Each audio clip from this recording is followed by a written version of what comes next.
Well, thank you everybody for coming tonight. It's very cold night. You could have stayed home. You could have gone somewhere else. You could have done other things, and yet you decided to come here tonight, and I really appreciate it. We're going to be watching the movie White Christmas to honor Bing Crosby on the occasion of the 40th anniversary of his passing. He died in 1977 after playing a round of golf in Madrid, Spain, very far away from Tacoma, Washington, where he was born in 1903. I want to thank you for coming, and I also would like to thank Barbara and Roberta for all the work that they put in putting this together. As she said, my name is Anton Garcia Fernandez. I teach at the university, and I'm also the American co-editor of the magazine of the International Club Crosby, which is the Crosby Fan Club, Bing Crosby Fan Club, which is the longest-running fan club in history. It started in the 1930s and is still going on quite strong these days. We got information about the club over there at that table if you're interested at any point to sign up for that. This is part of the Martin holiday festivities, and I'm very happy to be able to show a movie that's very dear to me for many reasons. Bing Crosby has always been very important to me. I am a U.S. citizen now, but I was born in the northwest of Spain. And one of the main reasons why I am talking to you right now in English has to do with Bing Crosby. He was one of my best teachers of English when I was growing up. I would sit around, try to listen to his music, try to find out what he was singing about, and watch his movies, not just White Christmas, but many other movies that he made. He made a lot of movies over a span of 50 years. His career started in the 1920s, and he passed away in 1977. He was active throughout most of that time. So Bing Crosby means a lot to me. A lot of people these days don't remember him anymore. And one of the things we do with the International Club Crosby is to raise awareness about Bing Crosby and his legacy and his music and his figure, which was pervasive over the span of the 20th century, really. Bing Crosby is well known now as a singer of Christmas songs. I'm sure you, of course, know White Christmas, and you can name several others. It's beginning to look a lot like Christmas. I'll Be Home for Christmas, which is one of my favorites, a huge hit around World War II for obvious reasons. But he is more really than a Christmas singer. My wife always says that Charles Dickens brought the idea of Christmas into modernity with his stories, Christmas Carol, for example, Cricket on the Hearth, But Bing Crosby in the 1930s and 40s gave Christmas its voice, and that's what my wife says, and I think she's right about that. The voice of Christmas has been and still is this man, Bing Crosby. But he recorded in a wide range of genres. He recorded Hawaiian music. He recorded, religious music. He also recorded country music. A lot of songs in that vein. He was a great pop singer, and most of all, one of his biggest contributions that Bing Crosby made to the music of the 20th century was he was a great jazz singer. Very good jazz singer. He created a new style by melding pop music in the 1920s and 1930s with jazz. This new style was known as crooning back in the day, and Bing Crosby was one of the most important crooners of all time. He was one of the first. There were others. There was Rudy Vallee. There was Russ Columbo. But Bing Crosby was one of the most important, one of the most famous crooners. And the development of his style was tied to the development of the microphone. Bing Crosby could not play any instrument, but he could sing and use the microphone as though the microphone were an instrument in those days of the early electric recordings in the late 20s and the early 30s. He also became very quickly in the 1930s and 40s a multimedia superstar. He was popular on records, he was popular on radio, on films, and later on TV as well, especially because of his Christmas specials that he hosted almost every year for many years on TV. Think about this. The Kraft Music Hall was a radio show that he hosted in the 30s and 40s. And that radio show, which was sponsored by Kraft Cheese, had a weekly audience that was counted in the tens of millions. In the tens of millions. Listen to the radio back in those days. Tens of millions. Can you imagine what that would be these days? Something that people are listening to, millions of people are listening to every week. So anything he sang on that show became a huge hit, and he had lots of hits throughout the decades.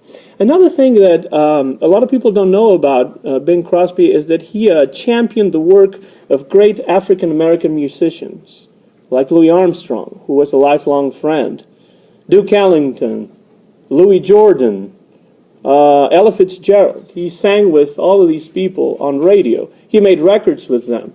In the case of Louis Armstrong, he even appeared on movies with him. In the late 30s, Pennies from Heaven, for example, is a movie where Bing Crosby insisted that Louis Armstrong, Satchmo, had same equal billing as Bing Crosby, which was unheard of in those days. There were other musicians that championed the work of African-American jazz musicians, Artie Shaw, for example, Benny Goodman. But Bing Crosby was a huge star in those days, and his influence was very important in that sense. And that's not always talked about. And he did that because he truly loved the music. He loved these musicians. He wanted to record with the best. These people were his friends, and he didn't care about race. He didn't care about religion. He was a very, very interesting man in that respect.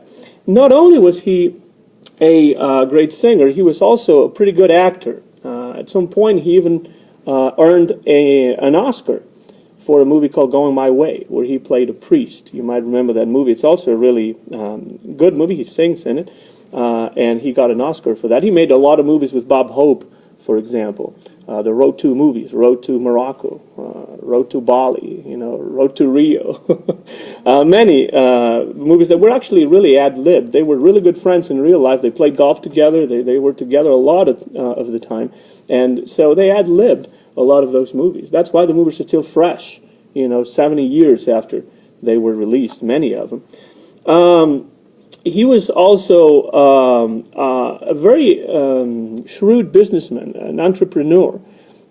He funded the invention of magnetic tape because he wanted better quality for his records, because he also wanted to be able to pre-record his radio shows and have more time to do other things like hit the links, play golf, because he loved to play golf. He advanced the sport of golf.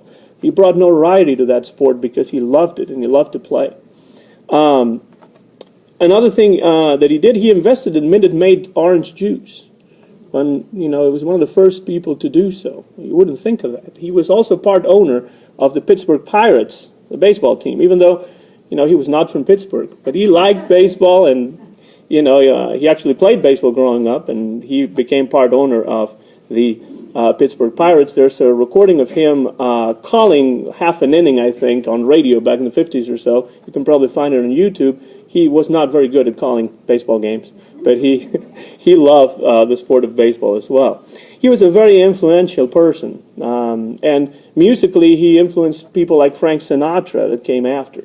Sinatra, Dean Martin, Barry Como, even Elvis Presley. Back in 1954-55 at 706 Union Avenue, just a couple of hours down the road in Memphis, at the Sun Studios, Elvis recorded a song called Harbor Lights. And that was one of the first songs that Elvis recorded for Sun Records, and that was originally a Bing Crosby record. So even Elvis, even the Beatles later on. John Lennon wrote the song Please Please Me, Lennon said, after hearing an old Bing Crosby record from the 1930s called Please, which went something like, please lend a little ear to my pleas. And he's working with the double meaning of the word please in very much the same way that the Beatles used the word please for Please Please Me. George Harrison loved the music of Bing Crosby as well. So anyone who sang after Bing was in some form or fashion influenced by Bing Crosby, let alone, newer singers like Michael Bublé, for example, who sings in that vein as well. He was always very interested in innovations and developments in music. He was never critical of the new styles of music. He actually liked the Beatles when other older singers were criticizing them. He sang, his own version of Hey Jude, for example, by the Beatles, and it's pretty good. And towards the very end of his life, he had David Bowie, a very young David Bowie guest, on his very last TV special, Christmas special. and they sang together a medley of The Little Drummer Boy and a song called Peace on Earth. David Bowie apparently didn't like Little Drummer Boy, and so they sat down and they wrote another song called Peace on Earth, and they made a medley out of it, and that's what they sang. You can probably find that again on YouTube. It's an iconic moment, a meeting of the generations, really. Bing Crosby, the older generation, David Bowie, the newer generation. It sounds wonderful, the two of them singing together, when Bing was about, a few months away from the end of his own life. Let's talk a little bit about the movie of White Christmas before we play it. The music is by Irving Berlin, who was a Russian immigrant to the United States. He was not an American originally. He came from Russia, but he wrote a song that we all recognize as Americans, God Bless America. That was written by the great Irving Berlin. The title song of this movie, White Christmas, was not written for this movie. It was written for an earlier movie from 1942 called Holiday Inn, starring Bing Crosby as well, and the great Fred Astaire, who is one of my wife's favorites, and also a favorite of mine. I've always wondered why the song starts, I'm dreaming of a white Christmas.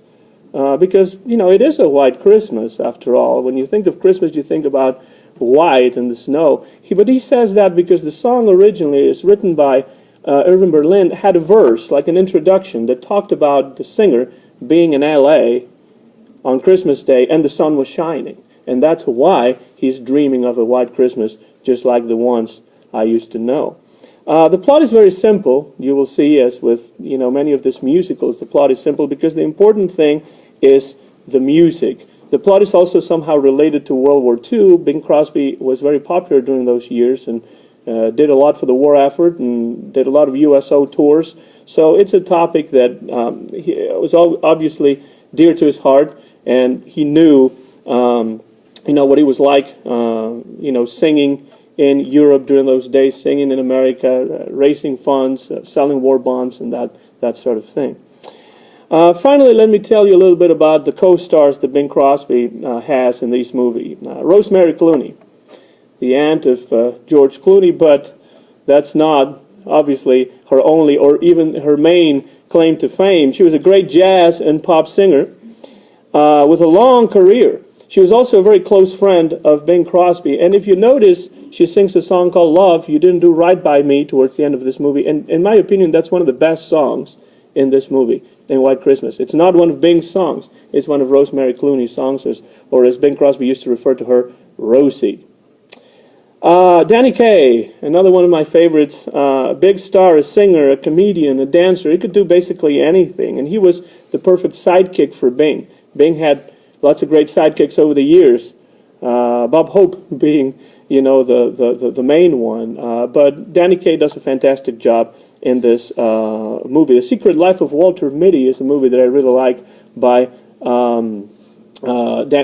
starring Danny Kaye, and it's actually the original version. I'm talking about the original version of that movie, not the newer one, which they did. That stars Danny Kaye, and it's a movie that always comes to mind when I think of him. And finally, Vera Ellen. Vera Ellen was a fantastic dancer, and I think you can see that in the movie. There's lots of wonderful scenes with Vera Ellen showing off her dancing skills. I think it's probably enough of me. It's time to show the movie, which is the main reason why you are here. I want to remind you that I am the co-editor of the Bing magazine, the journal of the International Club Crosby. If you want any information about the Club Crosby, go over to that table and sign up, and I'll be happy to send you some by email or regular mail. Thank you very much for being here. And now, honoring Bing Crosby on the 40th anniversary of his death, here is White Christmas with Bing Crosby, Danny Kaye, Vera Ellen, and Rosemary Clooney. Thank you so much.